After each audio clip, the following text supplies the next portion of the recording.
Hier, dès le départ, Vodafone a pris la tête de la course. Au fil des heures, il creusait l'écart. Là, on est à 29 nœuds dans le canal Wedin. À la sortie du canal Wedin, il s'envolait direction côte est.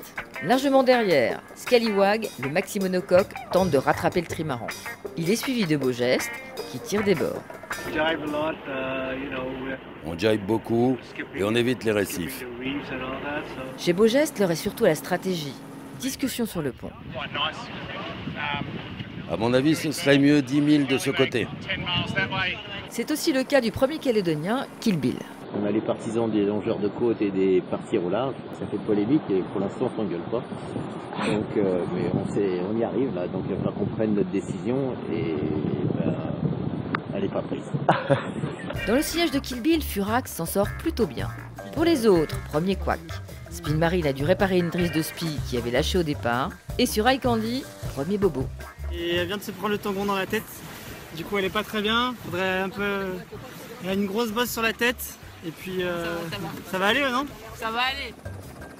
BNC et Speed Marine se battent avec Notorious, pendant que les géants filent nord-est.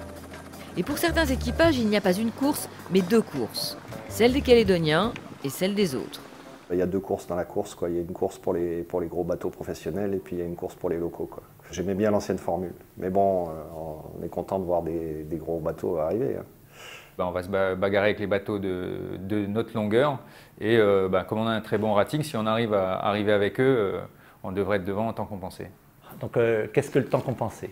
En voile, les bateaux sont tellement différents que pour pouvoir faire classer les équipages sur leurs compétences et non pas le bateau sur ses qualités, il y a une espèce de rating qui a été mis en place qui tient compte de la longueur, des qualités nautiques du bateau, de façon à pouvoir réellement voir comment l'équipage a performé.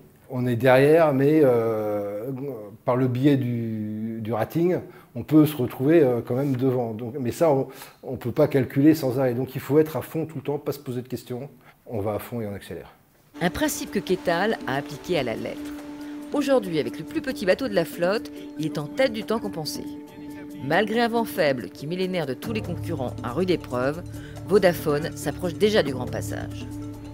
Pour savoir comment le sprinter néo-zélandais aura négocié le grand passage, ce Cap Horn calédonien, et comment les autres équipages vont réagir, rendez-vous demain, même chaîne, même heure.